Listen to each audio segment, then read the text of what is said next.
Right guys, pane nyaya ndasangana nayo panapa, pane ma activist nevamwe team 79 vakasungwa mayouth aya here, bato reCitizen Coalition for Change, vana naJameson Timber. So apa vazobudikira vari kuenda kucourt, vakomanaka.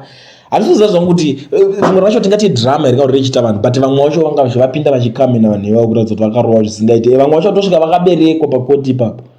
Hazviziva zvangu kuti tingati iskiri rekutodemonstrate here ipapo kana kuti kuita sei.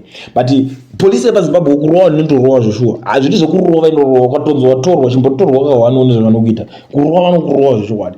But nangu chinhu wacho handisiri kuzounderstand kuti kana uchinge wabatirwa nyaya dzepolitics unenge wakuzoroverwa chiya. Wandowatorwa unless because ini munhu anotoziva anongoningira munhu ari kuresista arrest ari kuramba ndiye anokwanisa kuzodeserve that treatment.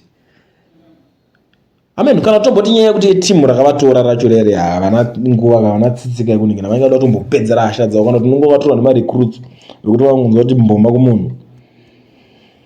Anyway, rekedza tichazoonesana kuti panapa nyaya yacho yavo iri kuzoperera papi, but vanhu vavaratidza kuti vakarohwa man. Politics dzacho unotozosvika pakuzozvisiya zveshuwa.